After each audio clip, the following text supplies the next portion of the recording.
Good evening. ആരൊക്കെയാണിന്ന് കഥ കേൾക്കാൻ വന്നിരിക്കുന്നത്? നമ്മൾ കഴിഞ്ഞ കുറച്ച് ദിവസങ്ങൾ മുന്നേ ദാനിയേലിനെ പറ്റി ഒരു കഥ പറഞ്ഞിരുന്നു. ആ ദാനിയേലിൻ്റെ കൂടെ വേറെ 3 പേരുണ്ടായിരുന്നു. അവരെ പറ്റിയുള്ള കഥയാണ് ഇന്ന് ഞാൻ പറയാൻ പോകുന്നത്. അവരുടെ ജീവിതത്തിൽ സംഭവിച്ച ഒരു കാര്യമാണ് ഇന്ന് നമ്മൾ കഥയായിട്ട് കേൾക്കാൻ പോകുന്നത്. അപ്പോൾ ദാനിയേലിൻ്റെ കൂടെ ഉണ്ടായിരുന്ന 3 പേരുടെ ജീവിതത്തിൽ എന്തായിരിക്കും സംഭവിച്ചതെന്ന് അറിയാൻ ആകാംക്ഷയിലിരിക്കുകയാണ് മക്കൾ. അപ്പോൾ അന്ന് അവരായിരുന്ന രാജാവിൻ്റെ പേരായിരുന്നു, അവരേത് രാജാവിൻ്റെ കീഴിലായിരുന്നു അവരായിരുന്നത് നെബൂഖദ്നേസർ രാജാവിൻ്റെ കീഴിലായിരുന്നു. ആ രാജാവിൻ്റെ രാജധാനിയിലായിരുന്നു അവരെ പണി ചെയ്യാനും കാര്യങ്ങൾക്കും വേണ്ടി തിരഞ്ഞെടുത്ത് ഏൽപ്പിച്ചിരുന്നത്. അങ്ങനെ കാലങ്ങൾ മുന്നോട്ട് പോയി കഴിഞ്ഞപ്പോൾ ഈ നെബൂഖദ്നേസർ രാജാവ് ആ നാട്ടിൽ വലിയ ഒരു പ്രതിമ ഉണ്ടാക്കി. വലിയ പ്രതിമ എന്ന് പറഞ്ഞാൽ സ്വർണം കൊണ്ടുള്ള ഒരു പ്രതിമയായിരുന്നു. ഭയങ്കര പൊക്കവും ഭയങ്കര വലുപ്പവുമുള്ള ഒരു പ്രതിമയാണ് രാജാവ് ഉണ്ടാക്കിയത്. ആ പ്രതിമ സ്വർണം കൊണ്ടാണ് ഉണ്ടാക്കിയിരിക്കുന്നത്, അതായത് ഗോൾഡ് കൊണ്ടാണ് ആ പ്രതിമ ഉണ്ടാക്കിയിരിക്കുന്നത്. അപ്പോൾ അങ്ങനെ ഒരു പ്രതിമ ഇത്ര വീതിയും ഇത്ര പൊക്കവും, അതായത് അത്ര വലിയ ഒരു പ്രതിമ അന്നത്തെ കാലത്ത് ആ നാട്ടിൽ ആരും ഉണ്ടാക്കിയിട്ടുമില്ല, ആരും കണ്ടിട്ടുമില്ല. അപ്പോൾ ഈ പ്രതിമേനെ അവർ അവിടെ ഉണ്ടാക്കി വെച്ചു. അതിൻ്റെ മുന്നിൽ എല്ലാവരും വന്ന് നിന്നപ്പോൾ അവിടെ ഉള്ളവർ പറഞ്ഞു, എല്ലാ ജാതിക്കാരും ഏത് സ്ഥലത്തുനിന്ന് വന്നതാണെങ്കിലും ഏത് ഭാഷ സംസാരിക്കുന്ന ആൾക്കാരാണെങ്കിലും അവരോടെല്ലാം ഞങ്ങൾക്ക് പറയാനുള്ള ഒറ്റ കാര്യമുള്ളൂ: കാഹളം, കുഴൽ, തമ്പുരു, കിന്നരം, വീണ, നാഗസ്വരം എന്ന് വേണ്ട അങ്ങനെയുള്ള എല്ലാ മ്യൂസിക്കൽ ഇൻസ്ട്രുമെൻസും, അങ്ങനെയുള്ള ശബ്ദങ്ങളെല്ലാം കേൾക്കുമ്പോൾ ഈ വന്നു കൂടിയിരിക്കുന്ന എല്ലാവരും ഈ നെബൂഖദ്നേസർ രാജാവ് ഉണ്ടാക്കി വെച്ചിരിക്കുന്ന ഈ സ്വർണ്ണ ബിംബത്തെ നമസ്കരിക്കണം, വീണ് നമസ്കരിക്കണം, അതായത് അതിനെ ആരാധിക്കണം എന്നുള്ള നിലയ്ക്ക് ആര് പറഞ്ഞു? ഇങ്ങനെ ഒരു കൽപ്പന അവിടെ പുറപ്പെടുവിച്ചു.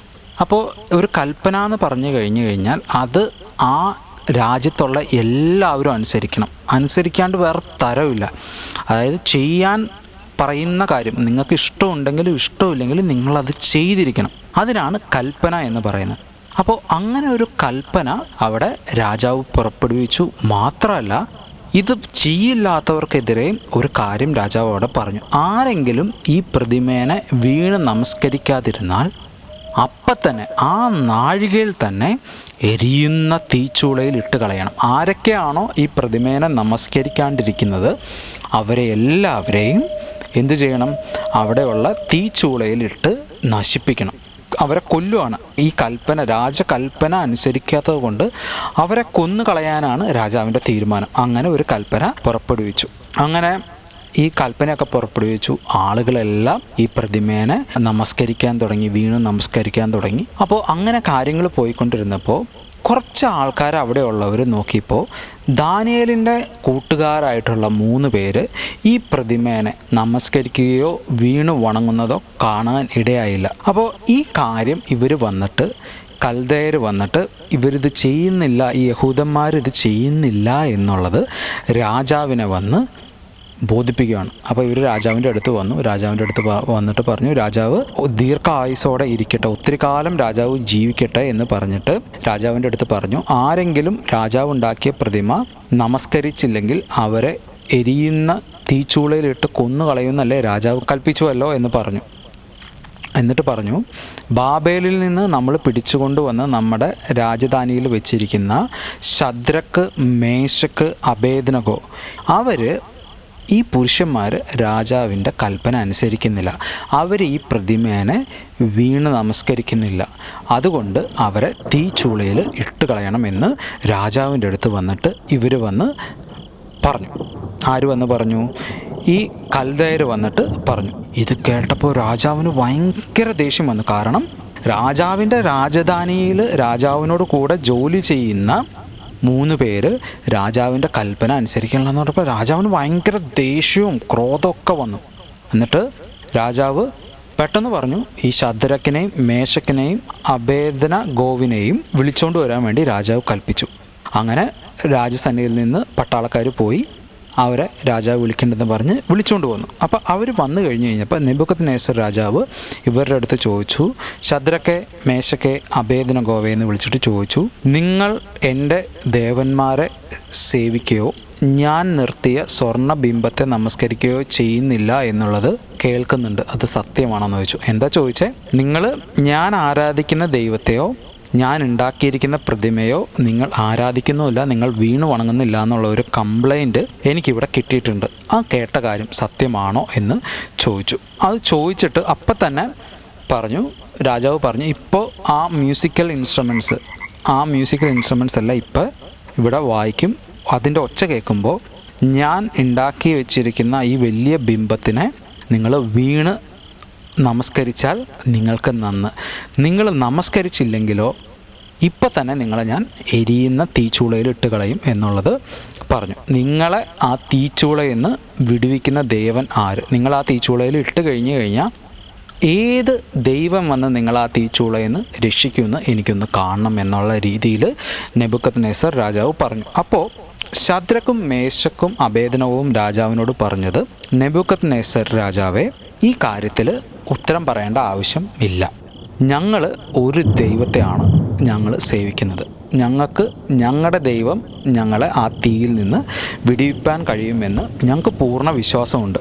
അതുകൊണ്ട് ഞങ്ങൾ ഈ രാജാവ് ഉണ്ടാക്കിയിരിക്കുന്ന ബിംബത്തെയോ രാജാവിൻ്റെ ദേവന്മാരെയോ ഞങ്ങൾ സേവിക്കില്ല എന്നുള്ളത് തീർത്ത് പറഞ്ഞു. ആരുടെ മുന്നിലാണ് ഇവർ നിന്ന് പറയണതെന്നൊന്ന് ആലോചിക്കണേ.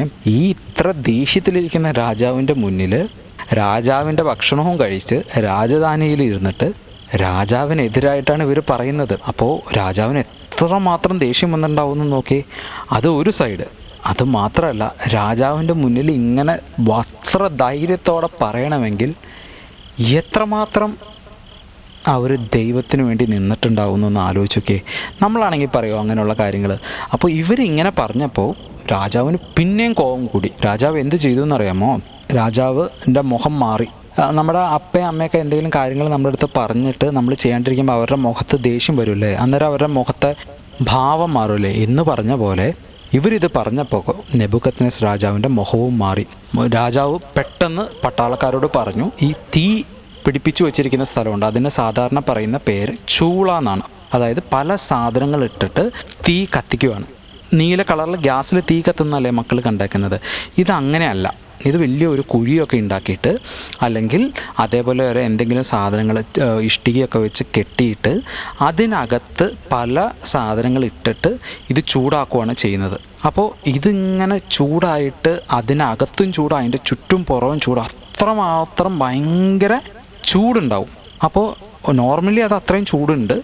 ഈ കോപം കൂടിയത് കാരണം ഈ രാജാവ് എന്ത് പറഞ്ഞു എന്ന് വെച്ച് കഴിഞ്ഞാൽ 7 മടങ്ങ് ഈ സാധാരണ ഉള്ള ചൂടിനേക്കാളും 7 ടൈംസ് അധികമായിട്ട് ചൂടാക്കാൻ വേണ്ടിയുള്ളത് രാജാവ് പറഞ്ഞു. അങ്ങനെ 7 മടങ്ങ് അത് ചൂടാക്കി കഴിഞ്ഞിട്ട് രാജാവ് എന്ത് ചെയ്തെന്ന് വെച്ച് കഴിഞ്ഞാൽ രാജാവിൻ്റെ സൈന്യത്തിലെ ഭയങ്കര ബലമുള്ള ആൾക്കാരെ വെച്ചുകൊണ്ട് ഈ ശദ്രക്കിനെയും മേശക്കിനെയും അബേദ്നെഗോവിനെയും 3 പേരെയും കെട്ടിയിട്ട് തീച്ചൂളയിൽ ഇട്ട് കളവാൻ കൽപ്പിച്ചു. അങ്ങനെ ഈ രാജാവിൻ്റെ പട്ടാളത്തിൽ ശക്തിയുള്ള ആൾക്കാർ വന്ന് ഈ ശദ്രക്കിനെയും മേശക്കിനെയും അബേദ്നെഗോവിനെയും അവരിട്ട ഡ്രസ്സ്, അവരുടെ മേത്തുള്ള കുപ്പായം, കൽച്ചട്ട, അതായത് ഈ പട്ടാളക്കാർക്കൊക്കെ അന്നത്തെ ഈ രാജസന്നിധിയിൽ വർക്ക് ചെയ്യുന്ന ആൾക്കാർക്കൊക്കെ ഡ്രസ്സിങ്ങുകൾ വ്യത്യാസം ഉണ്ടാവും, തൊപ്പിയും കാര്യങ്ങളും ഒക്കെ ഉണ്ടാവും. അങ്ങനെയുള്ള ഡ്രസ്സൊന്നും ഊരാണ്ട് ഇവരെ 3 പേരെയും കെട്ടി ബന്ധിച്ചിട്ട് തീച്ചൂളയിലിട്ടു. തീച്ചൂളയിൽ ഇടുമ്പോൾ എന്ത് പറ്റിയെന്ന് വെച്ച് കഴിഞ്ഞാൽ ഈ തീച്ചൂള ഇത്രയും 7 മടങ്ങ് ചൂടാക്കിയത് കാരണം ഇവരെയും കൊണ്ട് പോയ ആൾക്കാർ ഇവരെ ഇട്ടതിന് ശേഷം അവിടെ ദഹിച്ച് വീണുപോയി. ആ തീയിൽ അവർ ദഹിച്ച് മരിച്ചുപോയി. അത്രമാത്രം ചൂടാണ്. അങ്ങനെയുള്ള ചൂടിലോട്ട് ഇവരെ 3 പേരെയും ഇട്ടിട്ട് രാജാവ് നോക്കി നിൽക്കുവാണ്. ഇവർക്ക് എന്ത് പറ്റുമെന്ന് അറിയാൻ വേണ്ടി, ഇവരുടെ ദൈവം രക്ഷിക്കുമോ ഇല്ലയോ എന്ന് അറിയാൻ വേണ്ടി രാജാവ് നോക്കി നിൽക്കുമ്പോൾ പെട്ടെന്ന് നോക്കിയപ്പോൾ രാജാവ് തീക്കകത്ത് 4 പേരെ കണ്ടു. എത്ര പേരെ കണ്ട്? 4 പേരെ കണ്ടു. എത്ര പേരെ തീയിലിട്ടിരുന്നേ? 3 പേരെയാണ് ഇട്ട്. ആരൊക്കെയാണ്? ശദ്രക്ക്, മേശക്ക്, അബേദ്നെഗോ എന്ന് പറയുന്ന 3 പേരെ കെട്ടിയാണ് തീയിലിട്ടത്. പക്ഷേ ഇപ്പോൾ രാജാവ് നോക്കുമ്പോൾ 4 പുരുഷന്മാർ തീക്കകത്ത് കെട്ടില്ലാണ്ട് നടക്കുന്നത് കണ്ടു. 4 പുരുഷന്മാർ തീയിൽ നടക്കുന്നത് കണ്ടു. അത് മാത്രമല്ല, അവർ തീയിൽ നടക്കുമ്പോൾ അവരുടെ ഡ്രസ്സിനോ കാര്യങ്ങൾക്കോ ഒന്നും ഒരു കേടും പറ്റിയിട്ടില്ല, ഒരു പ്രശ്നവും അവർക്ക് പറ്റിയിട്ടില്ല. രാജാവിന് മനസ്സിലായി ഈ 4ാമത് വന്നിരിക്കുന്നത് ഈ ശദ്രക്കിൻ്റെയും മേശക്കിൻ്റെയും അബേദ്നെഗോവിൻ്റെയും ദൈവമാണ് എന്നുള്ളത് രാജാവിന് മനസ്സിലായി. അപ്പം തന്നെ രാജാവ് തീച്ചുള്ളയുടെ അതിൻ്റെ അടുത്ത് ചെന്നിട്ട് രാജാവ് പറഞ്ഞു, അത്യുന്നതനായ ദൈവത്തിൻ്റെ ദാസന്മാരായ ശദ്രക്കെ, മേശക്കെ, അബേദ്നെഗോവെ പുറത്തു വരുവിൻ എന്ന് കൽപ്പിച്ചു. എന്താണ് രാജാവ് പറഞ്ഞത്? ആരാണോ ഇവരെ തീയിലോട്ടിടാൻ കൽപ്പിച്ചത് അതേ ആൾ ചെന്നിട്ട് ഇപ്പം തീച്ചുളയുടെ അടുത്ത് ചെന്നിട്ട് വിളിക്കുകയാണ്, ശദ്രക്കെ, മേശക്കെ, അബേദ്നെഗോവെ നിങ്ങൾ തീയിൽ നിന്ന് വെളിയിലോട്ട് വരുവിൻ എന്നുള്ളത് പറഞ്ഞു. അങ്ങനെ രാജാവിൻ്റെ കൽപ്പന പോലെ തന്നെ അവർ തീയിൽ നിന്ന് വെളിയിലോട്ട് വന്നപ്പോൾ 3 പേരേ ഉള്ളൂ. തീക്കകത്ത് 4 പേരെ കണ്ടു, പക്ഷെ വെളിയിൽ വന്നപ്പോൾ 3 പേരേ ഉള്ളൂ. മാത്രമല്ല, രാജാവ് നോക്കിയപ്പോൾ അവരുടെ വസ്ത്രത്തിനോ അവരുടെ മുടിക്കോ അവരുടെ ശരീരത്തിനോ ഒന്നും തീയുടെ ഒരു പൊള്ളലോ ഒരു കാര്യങ്ങളും ഏറ്റിട്ടില്ല, ഒന്നും അവർക്ക് പറ്റിയിട്ടില്ല. രാജാവിന് ശരിക്കും ഞെട്ടലായി. ഒരു പ്രശ്നം ആ തീയിൽ, കാരണം കൊണ്ടുപോയി ഇട്ട ആൾക്കാർ ദഹിച്ചു പോയി, പക്ഷേ ആ തീക്കകത്ത് കിടന്ന് ഇവർക്കൊരു പ്രശ്നവും പറ്റിയില്ല എന്ന് പറഞ്ഞപ്പോൾ രാജാവിന് ഭയങ്കരമായ ഞെട്ടലായി. എന്നിട്ട് രാജാവ് പറഞ്ഞു, ആ ഞെട്ടൽ വെച്ചിട്ട് രാജാവ് പുതിയൊരു കൽപ്പന ഉണ്ടാക്കി.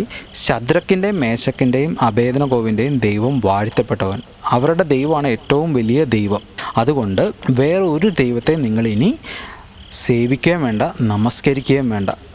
രാജകൽപ്പനയെ പോലും തോൽപ്പിക്കാൻ കഴിവുള്ള ആ ദൈവത്തെ മാത്രം നിങ്ങളിനി സേവിച്ചാൽ മതി എന്നുള്ളത് രാജാവ് പുതിയ ഉത്തരവിട്ടു. അതുമാത്രമല്ല, ഇവരുടെ 3 പേരുടെ ദൈവത്തിനെതിരെ ആരെങ്കിലും എന്തെങ്കിലും എതിരായിട്ട് പറഞ്ഞാൽ അവരെ വെട്ടി കഷ്ണാക്കി കൊന്നുകളയാനുള്ളതും രാജാവ് പുതിയ ഒരു വിധി കൽപ്പിച്ചു. അപ്പം നോക്കി, ദൈവത്തിന് വേണ്ടി നിന്നപ്പോൾ ദൈവം ശദ്രക്ക്, മേശക്ക്, അബേദ്നെഗോവിൻ്റെ ജീവിതത്തിൽ പ്രവർത്തിച്ചത് എങ്ങനെയാണെന്ന് നോക്കി. അത്ര വലിയ അവരുടെ ജീവൻ വരെ അപകടത്തിലാവുന്ന സിറ്റുവേഷൻ വന്നപ്പോഴും, ജീവൻ വരെ അപകടത്തിലാവുന്ന സാഹചര്യം വന്നപ്പോൾ പോലും അവർ ദൈവത്തെ മാത്രം മുറുകെ പിടിച്ചപ്പോൾ ദൈവം അവരുടെ കൂടെ തീയിൽ ഇറങ്ങി വന്ന് അവരെ രക്ഷിച്ചു. എന്താലേ, ഇങ്ങനെയൊക്കെ മക്കൾ കേട്ടിട്ടുണ്ടോ? ഇങ്ങനത്തെ കഥകളൊക്കെ കേട്ടിട്ടുണ്ടോ? അപ്പോൾ അത്ര ശക്തനായ ദൈവമാണ് നമ്മുടെ ദൈവം. ആ ദൈവത്തോട് നമ്മൾ നന്ദിയുള്ളവരായിരിക്കണം.